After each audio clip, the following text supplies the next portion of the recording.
Crossover handicapping here in Harness Night School. How does the thoroughbred player translate to harness handicapping? Tom Kelley of Harness Night School here with Jeremy Plunk. And when I think of times in thoroughbred racing, I'm looking for quarter miles and 24s.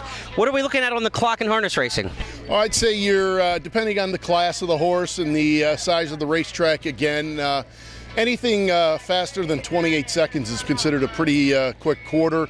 When you see horses consistently coming home that final quarter in the 27s, and even if they throw a 26 and change or something in there, that's a horse you definitely want to keep an eye on.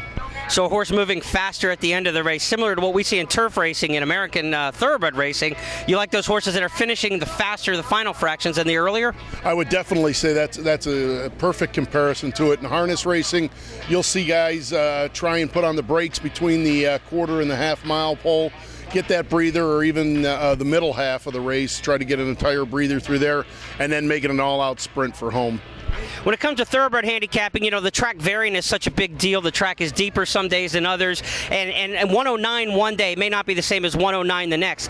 Times on the clock in harness racing, are they by the track more so, or are they produced by the horse? I mean, will the track make a difference in the final time? There are some track variants. It's not a big thing in my handicapping. A lot of handicappers will argue that. They use track variants, really, unless the track is very sloppy or that, and actually times, you'll see times go faster on sloppy tracks because the track becomes harder and there's not much cushion. Like a thoroughbred track has cushion.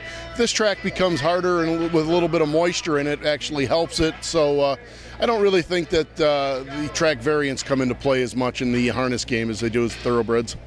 My takeaway as a thoroughbred player, it's a little bit like turf handicapping, like Tom said. Look for the horses finishing up those final times, and maybe you can get one of those winners as you cross over into harness handicapping.